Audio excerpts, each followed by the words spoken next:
आज हम पढ़ेंगे अलाउद्दीन खिलजी के बारे में, जो खिलजी वंश का बहुत ही महत्वाकांक्षी और प्रतापी शासक था। उसका प्रारंभिक नाम रुकनुद्दीन इब्राहिम था। अलाउद्दीन जो था वो खिलजी वंश के संस्थापक जलालुद्दीन खिलजी का दामाद और भतीजा था। प्रारंभ में उसने कड़ा और मानिकपुर का सूबेदार बनाया गया और उसने वहाँ का प्रशासन बहुत अच्छे से संभाला। 1292 में उसने मालवा को लूटा।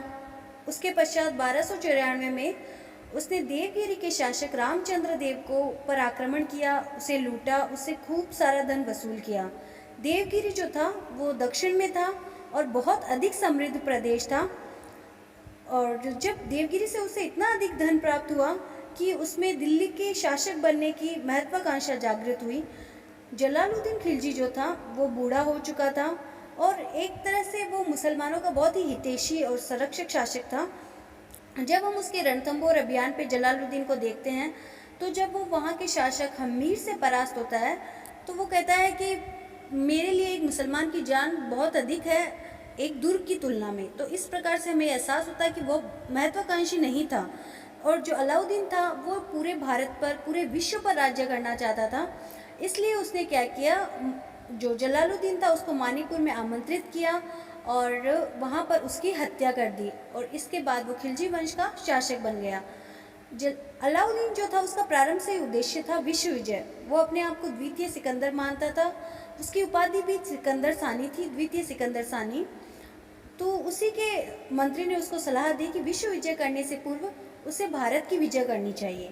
अब भारत जो था बहुत बड़ा प्रदेश था, तो सबसे पहले उसका लक्ष्य था, क्योंकि वो दिल्ली में था, तो उत्तर भारत को विजित करना। उत्तर भारत में सबसे पहला जो उसका आक्रमण था वो था गुजरात पर। 1297 में उसने गुजरात पर आक्रमण किया। कारण क्या थे? सामरिक कारण, क्योंकि गुजरात जो जगह थी बहुत ही महत्वपूर्ण थी, समुद्रिक बंदरगाह था और बहुत समृद्ध प्रदेश था। इस कारण उसका पहला जो लक्ष्य था वो था गुजरात। उसने अपने प्रमुख दो सेनापति उलुग खां और नुसरत खां को गुजरात पर आक्रमण करने के लिए भेजा। इस समय गुजरात का जो शासक था वो था कर्ण बघेला। जब उलुग खां और नुसरत खां ने गुजरात पर आक्रमण किया तो कर्ण बघेला जो परास्त होकर भाग गया, वो देवगिरी भागा और अपनी पुत्री अपने साथ देवल देवी को भी ले गया और देवगिरी के शासक रामचंद्र देव ने उसको शरण दे दी। उलुग खां और नुसरत खां ने गुजरात पर अधिकार कर लिया और कर्ण बघेला की पत्नी कमला देवी को दिल्ली लाया गया, जहां पर अलाउद्दीन खिलजी ने उससे निकाह कर लिया। और गुजरात विजय से अलाउद्दीन खिलजी को एक और व्यक्ति प्राप्त हुआ, ऐसा व्यक्ति प्राप्त हुआ जिसने बाद में उसके दक्षिण भारत की सारी विजय पूर्ण की, वो थी मलिक काफूर। मलिक काफूर को गुजरात में एक दास था जिसको उन्होंने खरीदा था और वह एक हिंजड़ा भी था, जिसने बाद में दक्षिण भारत की विजयों के साथ साथ अलाउद्दीन के व्यक्तिगत जीवन पर भी बहुत प्रभाव डाला था। दूसरा जो आक्रमण था वो उसने जैसलमेर पे किया। जैसलमेर के शासक थे दूधा व तिलक सिंह, जिसे 1299 में अलाउद्दीन ने परास्त कर दिया। तीसरा उसका आक्रमण और सबसे महत्वपूर्ण आक्रमण था रणथंभौर पर 1299 से 1301। रणथंभौर को जीतने में उसे 2 वर्ष का समय लगा। इस समय यहाँ का शासक जो था वो था हम्मीर देव, जिसके बारे में हमें राजस्थानी साहित्य में भी खूब मिलता है। नरपति नाल ने हम्मीरट लिखा है।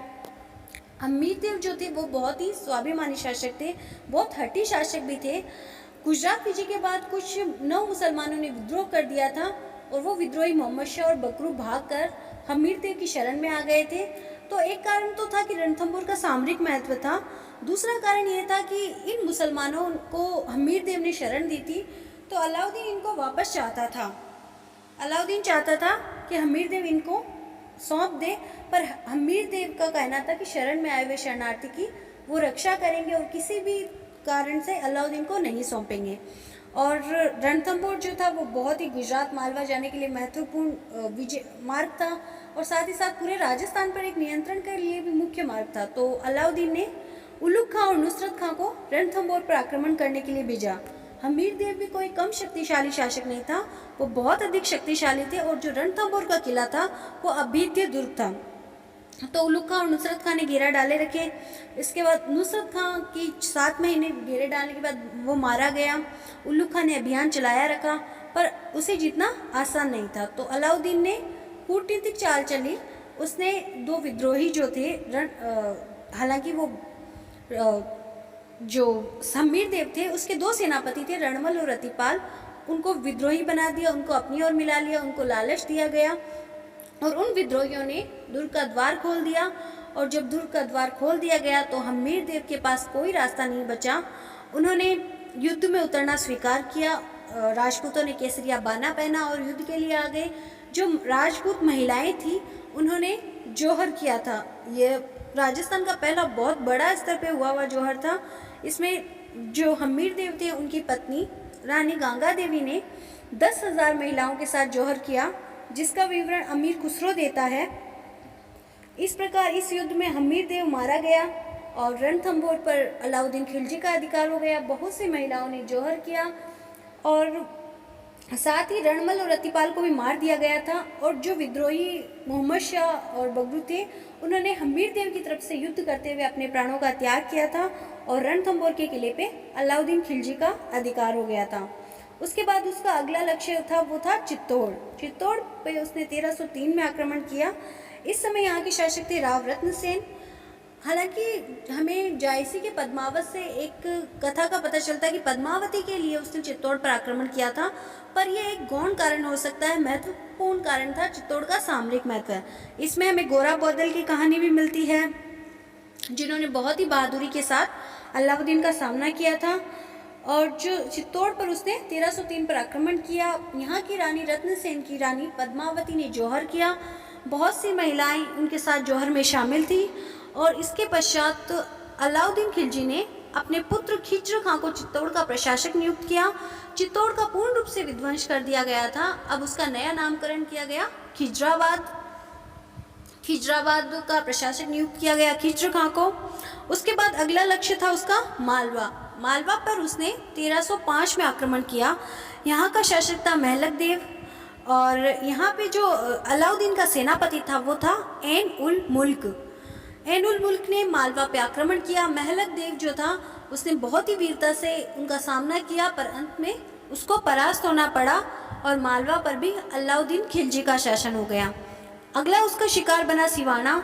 सिवाना पर उसने 1308 में आक्रमण किया। सिवाना पे शासक थे शीतल देव।